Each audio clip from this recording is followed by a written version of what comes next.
జై శ్రీరామ్ అందరికి. ఈరోజు మనం తెలుసుకోబోతున్న గీత గ్రంథం పేరు ఏంటంటే అవధూత గీత. ఈ అవధూత గీత గ్రంథం ఉపదేశించింది ఎవరో కాదు, దత్తాత్రేయ స్వామి. చాలా మందికి దత్తాత్రేయ స్వామి ఎవరో ఐడియా ఉంటుంది అనుకుంటున్నాను. తెలియని వాళ్ళకి తెలిసిన వాళ్ళకి ఒక సింపుల్ ఇంట్రడక్షన్ అయితే ఇస్తాను దత్తాత్రేయ స్వామి గురించి. దత్తాత్రేయ స్వామి ఆయన త్రిమూర్తులు అయిన బ్రహ్మ, విష్ణు, శివ వీళ్ళు ముగ్గురు యొక్క అవతారం కాబట్టి దత్తాత్రేయ ఫోటో చూస్తే దత్తాత్రేయకి 3 తలలు ఉంటాయి. త్రిమూర్తులను సృష్టిస్తుంటది. దత్తాత్రేయ స్వామి పూర్తి అపార జ్ఞాని, ఆయన సంపూర్ణ జ్ఞాని. ఆయనకున్నంత జ్ఞానం ఎక్కడ కూడా ఎవరికి లేనట్టుగా పురాణాల్లో చాలా చోట్ల వివరించబడింది. ఆయన ఆత్మ, మోక్షం, సృష్టి, పరమాత్మ ఇలాంటి విషయాలు అన్నింటిలోనూ ఆయనకున్నంత నాలెడ్జ్ ఎవరికి అంత లేదు అన్నట్టుగా చాలా గ్రంథాల్లో ఆయన గురించి అలా రాయబడి ఉంది.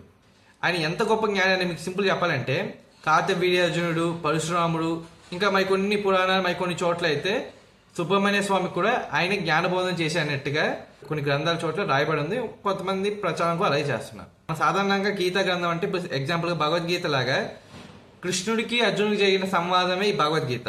అండ్ ఈ గ్రంథం అనేది మహాభారతంలో కురుక్షేత్ర ముందు జరిగిన ఘట్టమే ఈ భగవద్గీత. కానీ అవధూత గీతకి అలాంటి స్టోరీ ఏం లేదు, అలాంటి కన్వర్జేషన్ అనే కాన్సెప్ట్ ఏమీ లేదు. ఓన్లీ ఇక్కడ ఈ గ్రంథంలో దత్తాత్రేయ స్వామి స్వయం ఉపదేశిస్తుంటారు. మరి కొంతమంది ఏమంటున్నారంటే ఈ గ్రంథం అనేది పద్మ పురాణంలో రాయబడి ఉందని కొంతమంది చెప్తున్నారు. ఓవరాల్ గా అవధూత గీత గ్రంథం అనేది దత్తాత్రేయ స్వామి స్వయంగా ఆయనే ఉపదేశించిన గ్రంథం.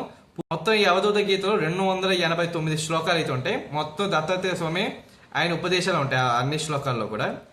అయితే ఈ అవధూత గీత గ్రంథంలో కాన్సెప్ట్ ఏంటి అంటే, ఈ అవధూత గీత గ్రంథంలో మెయిన్ గా కాన్సెప్ట్ ఏంటంటే సృష్టి, పరమాత్మ, ఆత్మ ఈ మూడింటికి సంబంధం ఏంటి అనే దాని మీద కూడా ఈ అవధూత గీత చాలా బాగా ఎక్స్ప్లోర్ చేస్తుంది. మెయిన్ గా ఈ అవధూత గీత చెప్పేది పాయింట్ ఏంటంటే, నేను ఈ శరీరాన్ని కాదు, నేను ఈ మనసుని కాదు, నేను ఆత్మని, ఈ ఆత్మ పరమాత్మ ఒకటే అనే కాన్సెప్ట్ ని ఎక్కువగా ఎక్స్ప్లోర్ చేస్తుంది.